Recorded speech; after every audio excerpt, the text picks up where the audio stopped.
Okay, so this is part 2 of the walkthrough of the Julius Caesar rhetorical analysis question.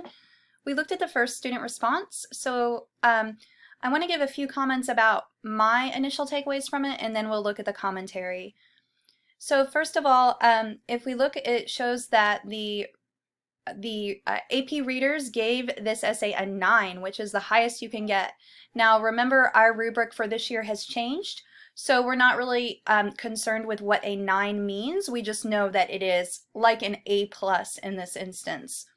Now, when I was reading the response, one of the main things that I noticed was its extensive development. So the length, it was 2.5 pages. It was efficiently organized. It included sophisticated word choice and sentence structure variety. If you look back at it, you'll see the student was correctly using parentheticals and dashes and a variety of complex and compound complex sentences, as well as sophisticated vocabulary like the word succumbs, for example. So what these scorers had to say is, this essay starts fast with a clear statement of its thesis, and it moves swiftly to support that thesis with eloquence and insight. So eloquence, that's that word choice I was talking about. The writer understands and makes very clear how Decius's argument overcomes Calpurnia's and uses the excerpt's text effectively to demonstrate that understanding. This apt analysis has very few flaws to mar its effect. So what that means is that although there were a couple of punctuation errors perhaps, there weren't enough for it to take away from the score, because overall they're looking for how insightful the commentary is and your ability to respond to their prompt question efficiently and thoroughly on the level of a college student. So let's take a look at this second response, and just to switch it up, we'll start with what the scorers had to say, so that we can read it looking at that specifically. So for our second response, it scored an 8, so let's think of that as like a B+.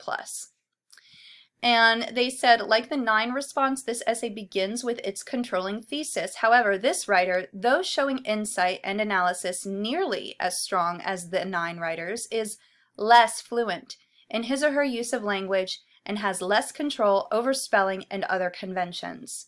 Despite these weaknesses, readers rewarded this insightful, effective response for its success in analyzing the factors leading to Caesar's tragic decision. So what we're going to see here is word choice that is not as sophisticated as our first example. So let's go ahead and take a look. Okay, so here is the response.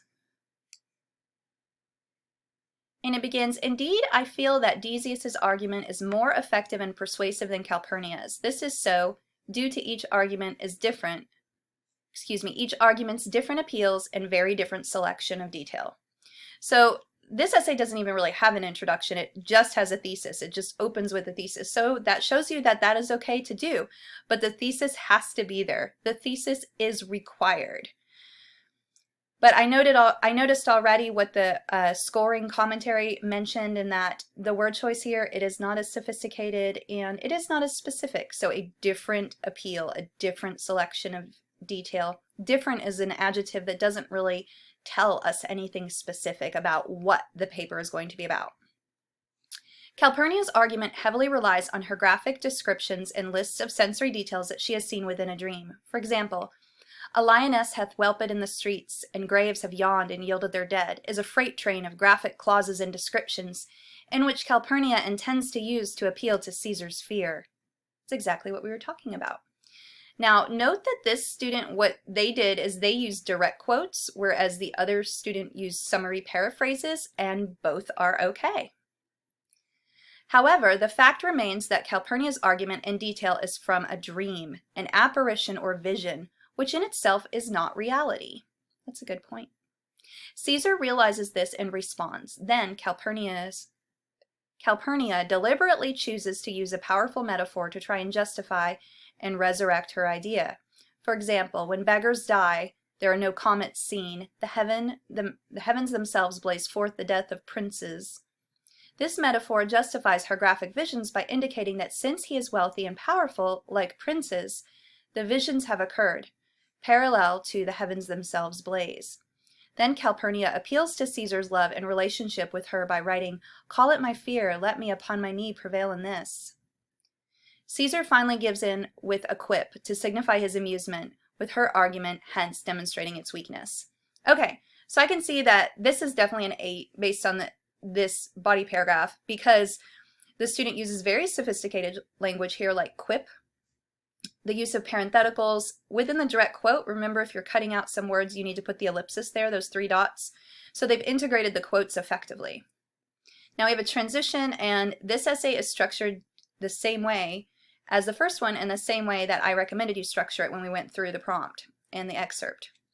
It says, however, Decius's argument provides a totally different perspective on Calpurnia's visions, which appeals to Caesar's pride and great love for his country. For example, "This dream is all misinterpreted. It was a vision fair and fortunate. Signifies that from you great Rome shall suck, and that great men shall press in cognizance." Here, Decius is indicating that vision is not symbolizing his death, but his great leadership and ambition. Just a side note, this quote is less eloquently integrated. So body paragraph 1, it's almost like a 9 level, but this one definitely would have brought it down. This is an example of that lack of eloquence. It's just a little bit awkward, the words that the student decided to omit. Okay. So this makes Caesar swell with pride and forget his fear. Also, the reason why Decius's argument is more persuasive is because it questions Caesar's bravery, manliness, courage, and judgment. By questioning these things, Decius makes Caesar forget fearful and unknown aspects of Calpurnia's graphic descriptions and remember something that most hold higher, their ego and reputation. That's a very good point. For example, for someone to say, "Break up when Caesar's wife shall meet with better dreams. If Caesar hides himself, shall they not whisper, lo, Caesar is afraid?" This is a very strong appeal to Caesar's judgment of Calpurnia's visions, and more importantly, to his ego and vanity. Lo, Caesar is afraid, and to give this day a crown to mighty Caesar. Therefore, in conclusion, Decius's argument is more persuasive due to its indirect questioning of Caesar's character and appeal to his pride and vanity. Even though Calpurnia's argument's rhetoric contains appeals, they are not directed to the area onto which they are to have the most effect,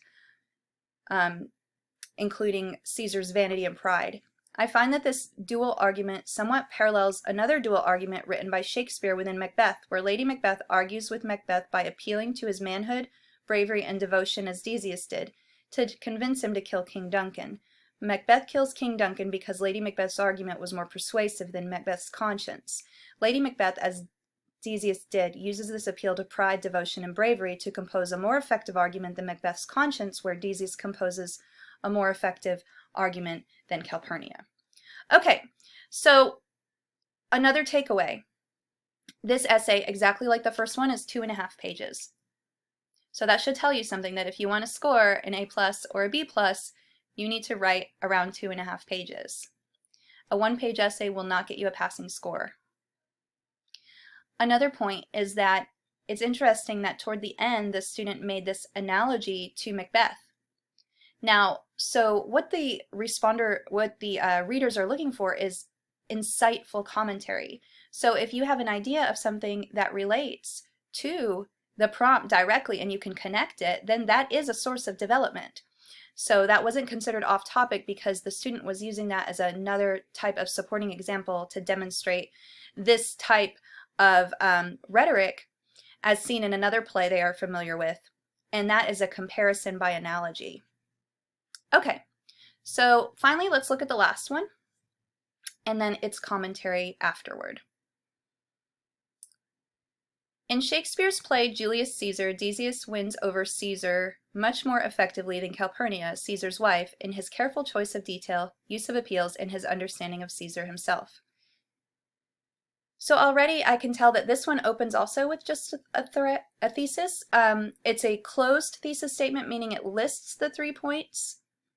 And the 3 points, what they do is they really echo the last sentence of the prompt.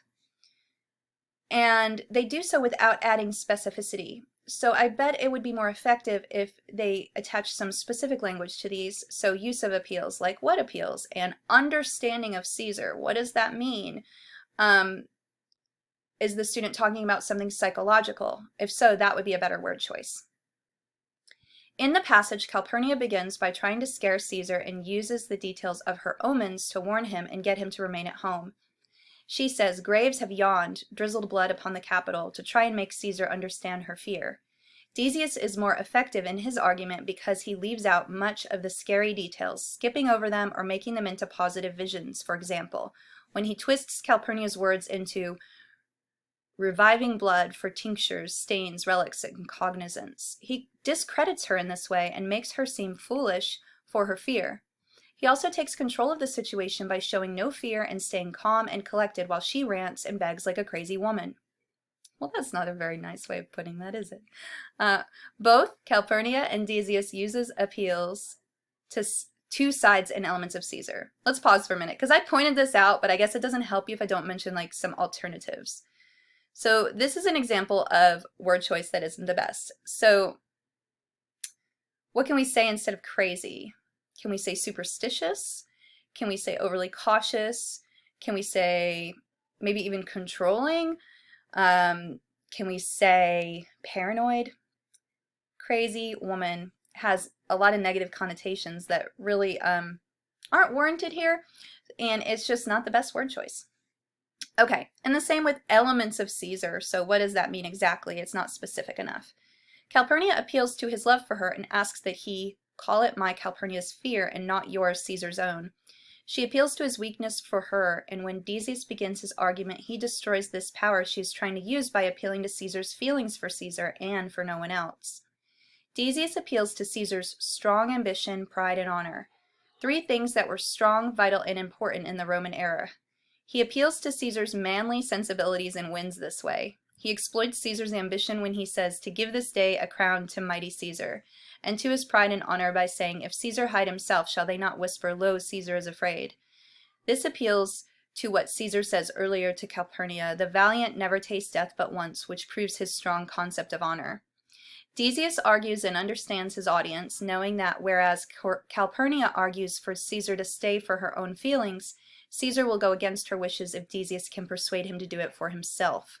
Decius says, to your proceeding bids me tell you this. And this statement shows Caesar that Decius is trying to take care of Caesar's worries and that it is Caesar's own good for which he argues his case.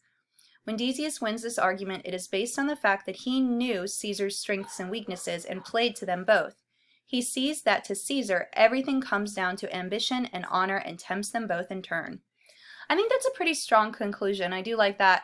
We're going to look at what the commentary is, but my takeaway from this is the strength of this essay, and a strength that in some ways overshadows the weak word choice in places, is its development. So there's a lot of text evidence. It's very focused. It gets a little bit off track when it talks about Roman ideals, and I think that is presuming some points that aren't necessarily in the text. So be careful with that. That in this example, the student doesn't go far enough that it hurts the essay, but in my view, it doesn't really help the essay too much. It's better to stay within the excerpt that you have. Let's see what they had to say about it. So this got a 7, so we can look at this 7 as being, let's say like,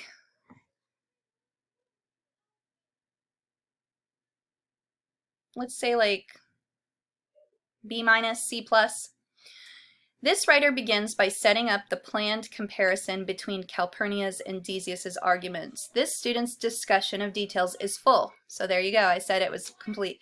And he or she provides sufficient effective examples, yes, to support clear insight into the passage. The writer's recount of the passage goes beyond mere summary. That's important. We want analysis, not just summary, in that the writer demonstrates clearly the significance of the quotations used.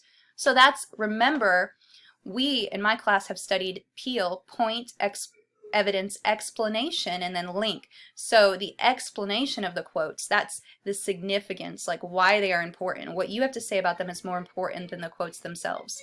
This piece is a little less fluent and a little less well organized than the 8, but it is clearly better than the simply adequate writing expected of a 6.